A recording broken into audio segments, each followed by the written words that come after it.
Berwick Bulldogs back in the Super 16 countdown, Steve, just like the good old days. Yeah, Scott, and a team possibly heading towards a district championship. And when you got a running back this good, you kind of ride him and give him the rock. Hello, everyone. Last week, Wilkerson from Berwick with a single-game rushing record for the Dogs.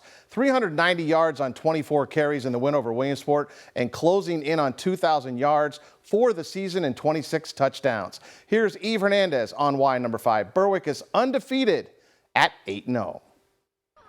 Wilkerson and the undefeated Berwick Bulldogs are rolling through opponents this season.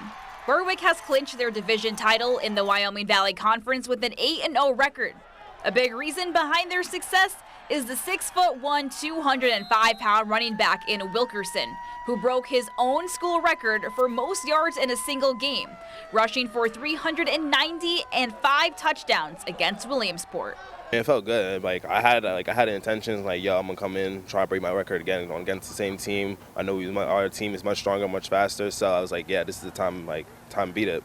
Wilkerson transitioned from wide receiver to running back last season, a change that head coach C.J. Curry can't understand why he didn't make earlier. Number 5 is too good to not have the ball in his hands at least 10 to 15 times a game, and we just couldn't get it to him at wide receiver. So, we put him in, and he takes the first 2 to the house, 70, 80 yards, and we said, dang, and what were we thinking? Wilkerson has eclipsed a total of 1,895 yards and 26 touchdowns through 8 games this season. It's crazy to think, he breaks this record with 4 minutes and 57 seconds left in the third quarter. For him last year, he was just so raw as an athlete, and now for this offseason, just worked so hard on just things that are going to make him a better running back. The ability to play with a lower pad level, breaking tackles, putting on a little bit of weight. He looks like a stud. He's 205, and he still runs a 4.4, and that's why big-time colleges are knocking on the door for him. Last year, we just got pushed around. We didn't like that. But it felt like we just got disrespected as a team, as a group. So once that playoff was over, once we lost, got a little emotional, all that, it's just we don't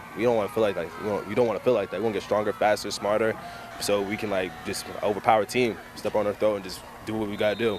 The Bulldogs play their last home game of the season here at Crispin Field versus Selinsgrove Friday night at 7. Then they'll head to Tunkhannock to wrap up their regular season before the playoffs begin. The Bulldogs feeling good heading into the end of the season. Eve Hernandez, Newswatch 16 Sports, Columbia County.